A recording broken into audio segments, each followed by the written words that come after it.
ഇന്ന് വളരെ പ്രധാനപ്പെട്ട മറ്റൊരു വാർത്ത എന്ന് പറയുന്നത് രാഹുൽ മാങ്കൂട്ടത്തിലിന്റെ ജാമ്യ ഹർജി ഇന്ന് കോടതിയുടെ പരിഗണനയിലേക്ക് വരുന്ന ദിവസം കൂടിയാണ്.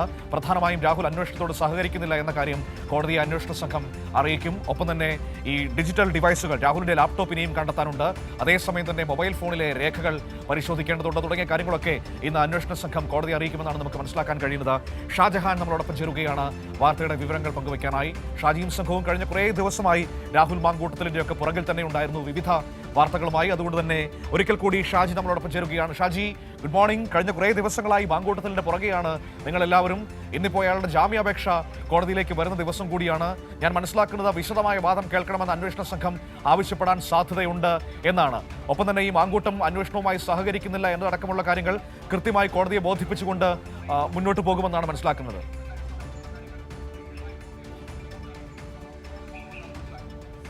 തീർച്ചയായിട്ടും ഗുഡ് മോർണിംഗ് മനു സൂചിപ്പിച്ച പോലെ തന്നെ ഈ കേസുമായി ബന്ധപ്പെട്ട് 3 ദിവസത്തെ കസ്റ്റഡി കാലാവധി കഴിഞ്ഞ് ഇന്നലെ ഉച്ചയോടുകൂടി കോടതിയിൽ ഹാജരാക്കിയിരുന്നു. ഇന്നിപ്പോൾ നേരത്തെ ഇവർ ജാമ്യാപേക്ഷ മുന്നോട്ട് വെച്ചിരുന്നു. അത് പെൻഡിംഗ് ജാമ്യാപേക്ഷ ഇന്നിപ്പോൾ പരിഗണിക്കും. ഇന്നിപ്പോൾ രാവിലെ തിരുവല്ല മജിസ്ട്രേറ്റ് കോടതിയാണ് ഈ കേസ് പരിഗണിക്കുക. ഈ കേസ് പരിഗണിക്കുമ്പോൾ തന്നെ ഇതിൻ്റെ പ്രധാനമായിട്ടും ഇതിൻ്റെ വാദങ്ങൾ വളരെ ശക്തമായ വാദങ്ങളുണ്ടാകും. കാര്യം നമുക്കറിയാം, നേരത്തെ ഒരു കേസിൽ ഇയാൾക്ക് ജാമ്യം ലഭിച്ചിട്ടുണ്ട്. അതുപോലെ ചില ജാമ്യം ലഭിക്കുന്നതിന് വേണ്ടിയിട്ടുള്ള രാഹുൽ മാങ്കൂട്ടത്തിൻ്റെ അഭിഭാഷകൻ ഇന്ന് തിരുവനന്തപുരത്ത് നിന്ന് നേരിട്ടെത്തുന്നുണ്ട്. അതോടൊപ്പം തന്നെ തിരുവല്ലയിലെ കഴിഞ്ഞ ദിവസം വാദം നടത്തിയ അഭിഭാഷകനായിട്ടുള്ള അഭിലാഷും ഇന്ന് കോടതിയിലുണ്ടാവും. അതോടൊപ്പം തന്നെ ഈ കേസുമായി ബന്ധപ്പെട്ട് കഴിഞ്ഞ ദിവസം ഇതിനകത്ത് ഏറ്റവും പ്രധാനം അന്വേഷണ സംഘത്തിന് ലഭിച്ച ഒരു വിവരം എന്ന് വെച്ചാൽ ഇയാൾ ഹോട്ടലിൽ പോയിരുന്നു, തിരുവല്ലയിലെ ഹോട്ടലിൽ പെൺകുട്ടിയുമായി പോയിരുന്നു എന്നുള്ളതാണ് പറയുന്നത്. പക്ഷേ ഉഭയകക്ഷി സമ്മതപ്രകാരമാണ് എന്നൊക്കെ പറഞ്ഞിട്ട് രക്ഷപ്പെടാനുള്ള ശ്രമമാണ് നടക്കുന്നത്. പക്ഷേ പെൺകുട്ടി കൃത്യമായിട്ടുള്ള പരാതി നൽകിയിട്ടുണ്ട്. ഇതിനു മുമ്പ് സമാനമായിട്ടുള്ള കേസുകൾ ഉണ്ടായിട്ടുണ്ട്. അപ്പോൾ ഇത്തരത്തിലുള്ള കേസുകൾ, സമാനമായ കേസുകൾ 2-3 കേസുകളുണ്ട്. നിലവിൽ പുതിയ കേസുകളും വന്നിട്ടുണ്ട്. അപ്പോൾ ഇത്തരം കേസുകളൊക്കെ തന്നെ വെച്ചുകൊണ്ട് പ്രോസിക്യൂഷൻ ശക്തമായിട്ട് പ്രതിഭാഗത്തിൻ്റെ വാദങ്ങളെ എതിർക്കാനാണ് സാധ്യത. മാത്രവുമല്ല, കഴിഞ്ഞ ദിവസം ലാപ്ടോപ്പുകൾ ഒഴികെ 3 മൊബൈൽ ഫോണുകൾ കണ്ടെടുത്തിട്ടുണ്ട്. അതോടൊപ്പം തന്നെ രാഹുൽ മാങ്കൂട്ടത്തിൻ്റെ വീട്ടിൽ നടത്തിയ പരിശോധനയിലും ചില രേഖകളൊക്കെ തന്നെ ലഭിച്ചിട്ടുണ്ട്. ഇങ്ങനെ ശക്തമായ തെളിവുകളൊക്കെ തന്നെ രാഹുൽ മാങ്കൂട്ടത്തിനെതിരെ സ്ത്രീ പീഡനവുമായി ബന്ധപ്പെട്ട് അന്വേഷണ സംഘത്തിൻ്റെ കൈവശമുണ്ട്. ഇത്തരം കാര്യങ്ങളൊക്കെ കൃത്യമായിട്ട് അന്വേഷണ സംഘം കോടതിയെ ബോധിപ്പിക്കും. അതുകൊണ്ട് തന്നെ ഇയാൾക്ക് ജാമ്യം കൊടുക്കാൻ യാതൊരുവിധ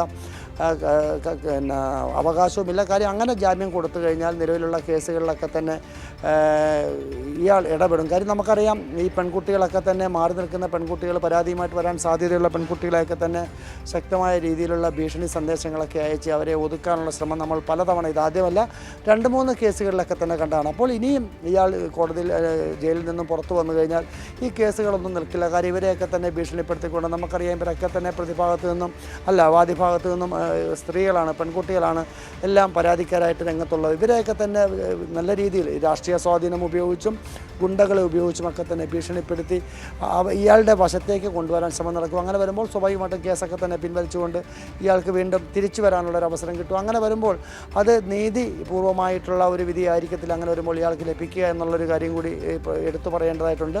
അങ്ങനെ 2-3 ദിവസത്തെ അന്വേഷണവുമായി ബന്ധപ്പെട്ട് കൃത്യമായ വിവരങ്ങൾ അന്വേഷണ സംഘം ഇന്ന് കോടതിയിൽ സമർപ്പിക്കും. ഇയാൾ ഒരു കാരണവശാലും ഈ കേസുമായി ബന്ധപ്പെട്ട് ഒരു അന്വേഷണത്തിലും സഹകരിക്കുന്നില്ല. ചോദിക്കുന്ന ചോദ്യങ്ങൾക്കൊന്നും തന്നെ ഇയാൾ മറുപടി നൽകുന്നില്ല. മറിച്ച് അഭിഭാഷകനോട് ചോദിക്കൂ എന്നൊക്കെ പറഞ്ഞ് രക്ഷപ്പെടുകയാണ്. കാര്യം ഒരു കാര്യവും തനിക്ക് ഓർമ്മയില്ല. ഇത്തരം കാര്യങ്ങളൊക്കെ തന്നെയാണ് അതിൽ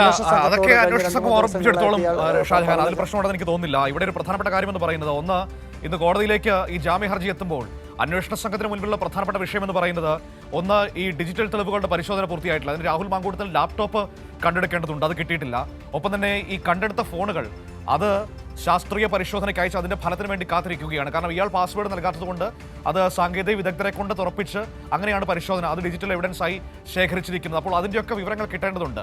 അതുകൊണ്ട് തന്നെ ഇങ്ങനെയൊരു ഘട്ടത്തിൽ ജാമ്യം കൊടുക്കുന്നത് ഒട്ടും ഉചിതമല്ല. മാത്രമല്ല, വലിയ സ്വാധീനമുള്ളയാളാണ് എന്ന കാര്യം കൃത്യമായി കോടതിയെ ബോധിപ്പിക്കാൻ കഴിയും എന്ന ഉത്തമ ആത്മവിശ്വാസം SITക്ക് ഉണ്ടോ?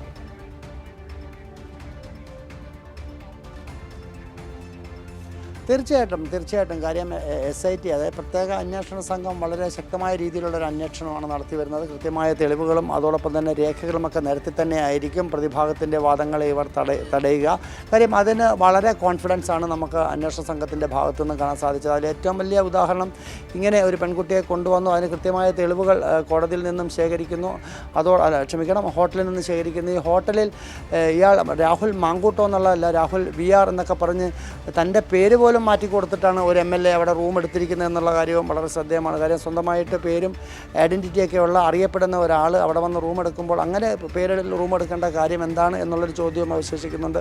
അങ്ങനെ ഈ പെൺകുട്ടിയുടെ പരാതിയൊക്കെ തന്നെ നിലനിൽക്കുന്നുണ്ട്. മാത്രമല്ല പെൺകുട്ടി ഇപ്പോഴും വിദേശത്താണ്, പെൺകുട്ടിയുടെ മൊഴിയില്ല, മൊഴിക്ക് ബലമില്ല, അങ്ങനെയുള്ള കാര്യങ്ങളൊക്കെയാണ് പ്രധാനമായിട്ടും വാദമുഖങ്ങൾ ഉന്നയിക്കാൻ സാധ്യത.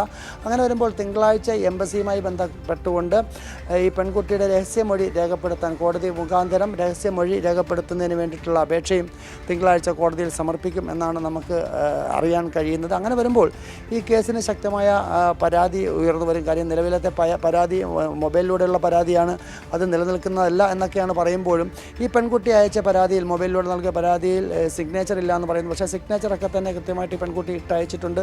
ഇത്തരത്തിൽ പലതരത്തിലുള്ള വാദമുഖങ്ങൾ പ്രതിഭാഗം ജാമ്യം കിട്ടുന്നതിന് വേണ്ടിയിട്ട് മുന്നോട്ട് വയ്ക്കുമെങ്കിലും അതിനെയൊക്കെ തടയിട്ടുകൊണ്ട് ഈ പ്രതിയെ കൃത്യമായിട്ടും ഈ കേസിൽ ഉൾപ്പെട്ടിട്ടുണ്ട്. ഇയാളുടെ തെളിവുകൾ നിരത്തിക്കൊണ്ടായിരിക്കും പ്രോസിക്യൂഷൻ മുന്നോട്ട് പോകുക.